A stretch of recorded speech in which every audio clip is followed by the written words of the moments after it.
We just stare at it and follow.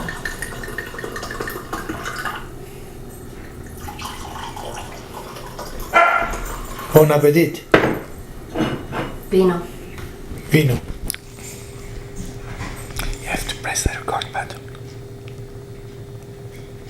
Otherwise, it doesn't record. Alright, friends. Welcome to another show. Today, as you can see, we're back. We have opened our workbench. And I'm going to put a link up here to where you can find how you can build the ultimate workbench. This was one of our first and most successful projects. So, in order for us to work a little more comfortable, for the first time in a long time, I think, we just opened it and we're going to work on it. If you have not been here before, we want to extend you a very warm welcome and invite you to view any of our almost 400 episodes that are arranged in playlists, as we are very confident that you're going to find something that you will both enjoy and find useful. If you have been here before but you have not subscribed, please subscribe. It's very important to us and it helps us tremendously. Also, don't forget to hit the little bell so you will be notified anytime we make new content, which is every Wednesday and weekends. If today is your birthday, we want to wish you a very happy birthday.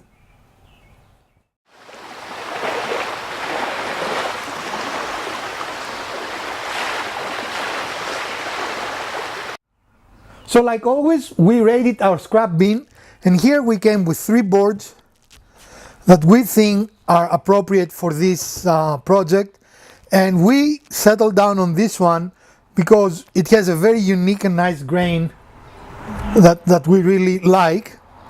And even though it is the thickest of the boards, I think thickness wise this will be the ideal board, and this is a little too thin. What do you think? I think we can make this one work, so we are going to go with this one. So today's project will be minimal tools. We're going to use our bandsaw and we're going to use sanding, and I don't know what else was, but it's not going to be a very involved tool-wise project, right? It will take some time because we need to bring one of these into an edge, and we do need to cut a general shape out of this. So stick around as we start showing you how we're going to build it. So today we went from this to this. We start by drawing the general shape of what we want before we start cutting it, and we're going to probably use half of it. That's too big, right? Okay. Probably about that much, because we want to be able to cut something that big with it. Okay. And I would recommend that we put the edge here so that the good looking wood stays visible. Don't you agree? It's fine, either way. The edge is here. Yes.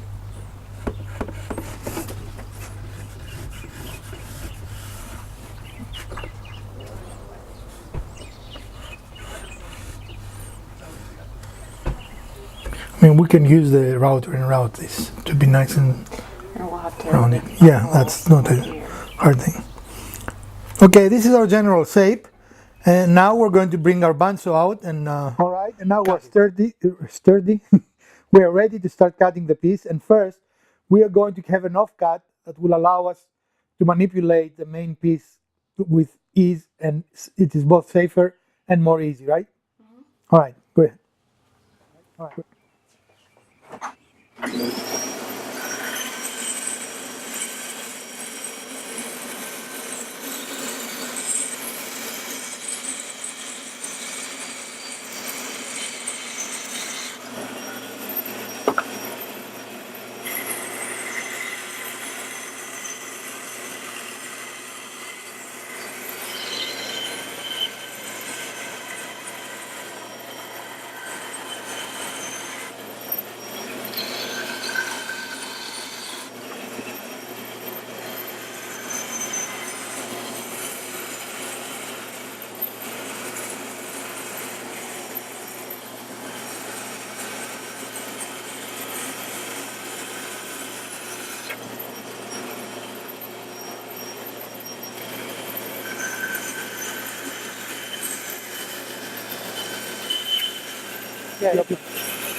Okay, go.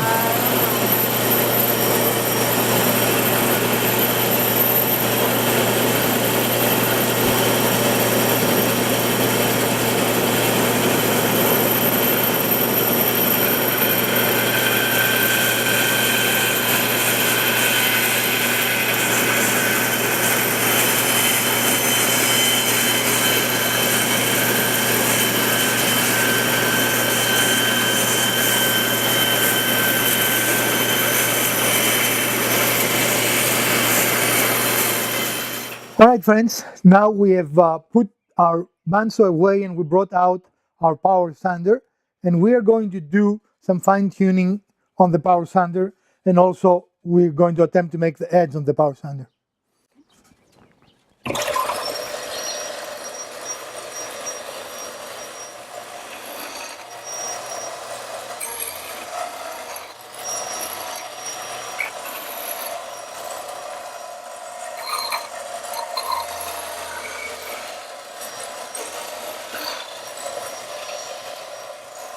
You want me to bring it all the way to the line?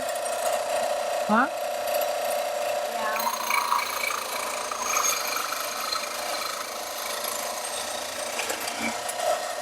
I'm going to make that round. All right, friends, as you can see, we generate quite a lot of dust, and we brought out our dust extraction system, which is very, very high tech, as you can see.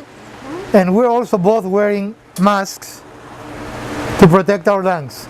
And now we're going to continue. Okay, you want me to knock this, right, to the line?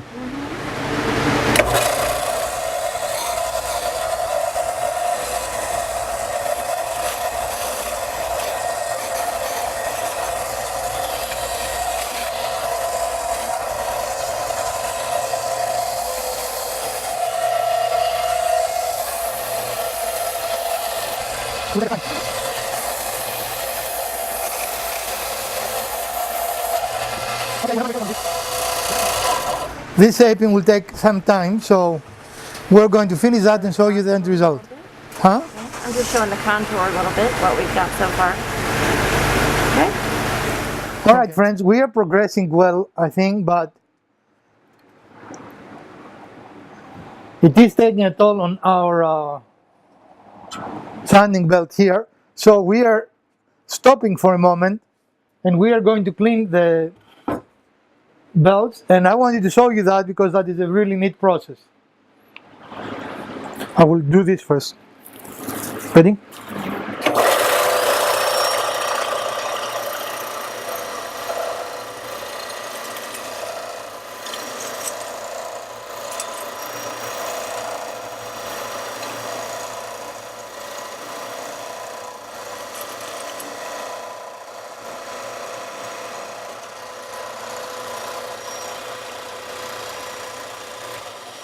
I have to admit that is neat, right? And we're going to do, and you can see now that this is nice and coarse again. And we're going to do the same on the top, and we're going to continue with our shaping.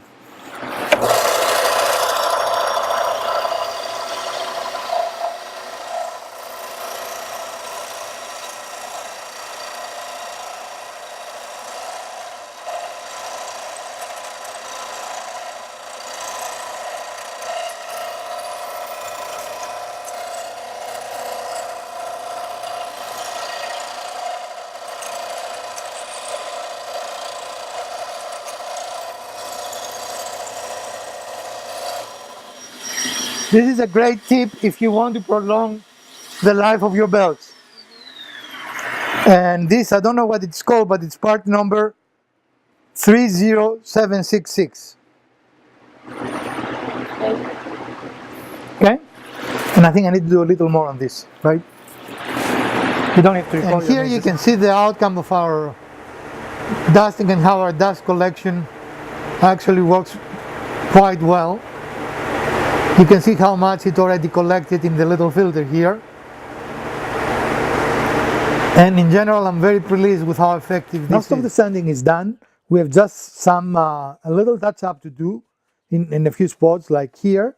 But we're going to use our hole saw to create a little area for our hand to hold it while we're using it or even to put it in the kitchen and on a hook, right?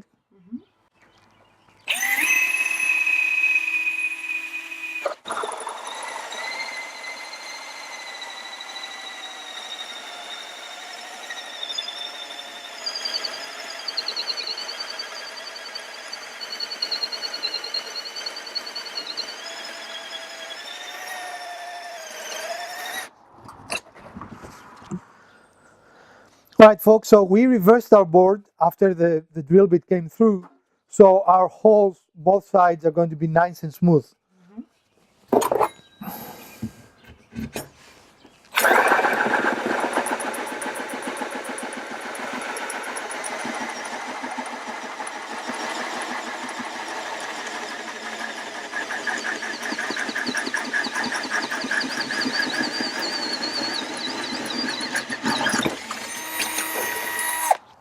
So as we said, we're doing a little of hand sanding to knock off any of the machine sanding marks we did before. And you can see there did we record the whole saw process? Yeah, we did. So you can see our handle there.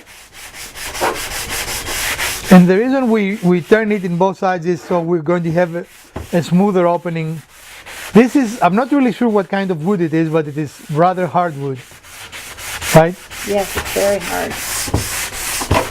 If anyone knows what kind of wood this is, please let me know. I really love it. It's beautiful.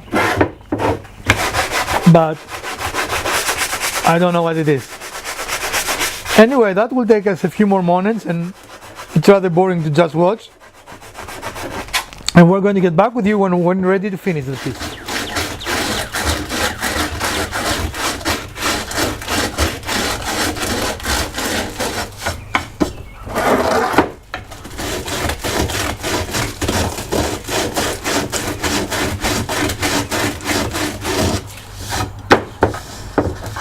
We could have used our router for this, but we try to keep the tools we use for each project at the minimum, assuming that not everyone has every tool. So there are more than one ways to do that, right? Yeah. And you could even hand sand the whole thing. It will take substantially longer, of course, but it is doable, right? Right. And the router here will make this much faster too, but again, in case people don't have a router, we want to show that it is totally doable just with a hand sandpapering process. Okay, we're done with the sanding and we're going to use a soft new cloth to take all the little pieces of wood, the remnants of the sanding, and clean them away before we finish it, before we apply the finish to the piece. And again, because this is going to be a piece that is going to be touching food, we want it food safe, which means we can only use an oiling process. We're going to use an oil that it is food safe to finish it. Let's see if we can show the edge. And as you can see, it has a very nice uniform edge. We're overall very pleased with it, right? Mm-hmm. Okay, so we're going to be back with you when we're ready to oil it. So since we cleaned the piece, we put it on some wax paper to keep it clean. And now we're ready to apply some grapeseed oil to bring out the grain and protect the piece.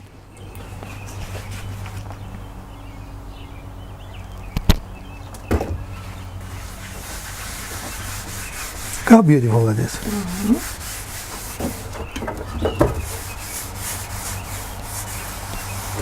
That's amazing wood. And you know, I found it in the 55-cent bin. It was one of those El Chipos.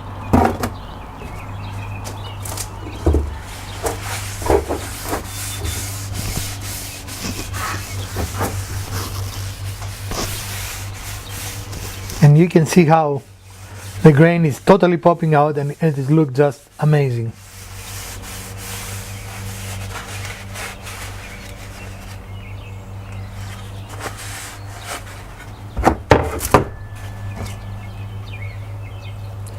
You're doing a second. I'm doing the other side.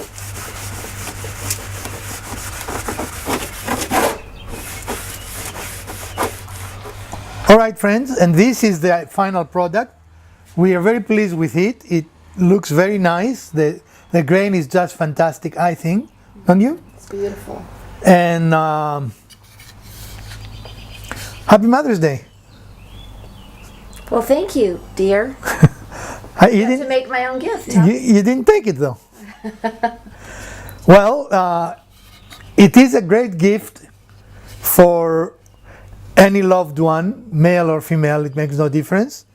It is unique. It's not something that you easily find to purchase, and when you do, it's actually a fair amount of money, right? Yeah, I saw them for anywhere from $50 to $90. And for us, other than our labor, which what you put it in an hour or two, this board I purchased for 55 cents.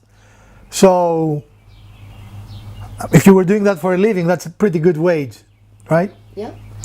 So anyway, we hope you enjoyed this episode. Honey, you labored over the oven. Well, I shouldn't have to labor too much after building my own gift. That's right. So let's see if our pizza cutter actually cuts pizza. That is the experiment of the day, right? So, you ready? Yeah, I'm ready. I'm ready to eat the pizza too. Seems like it is cutting to me. Yep. You guys want to come over?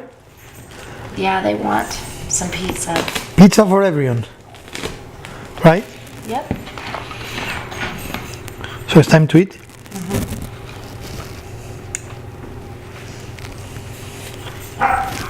You need to wash your hands. Okay. Apparently I need to wash my hands.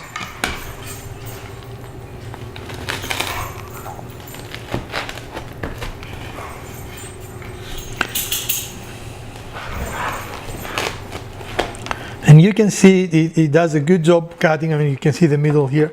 Since your hands are clean, do you want to separate it there to solve it? And like with any pizza cutter, of course, you have to go a couple of times over it to finish the cut. Yeah. But overall, it is both a useful and definitely better looking than not the traditional, the common or the most. Yeah, the regular metal ones or even plastic ones. And definitely, Better looking than that. if you have little ones, substantially safer. Would you agree? Oh, yeah. You cannot really cut yourself on this. I wonder if this is how the pioneers cut their pizza. I don't know. We should ask them.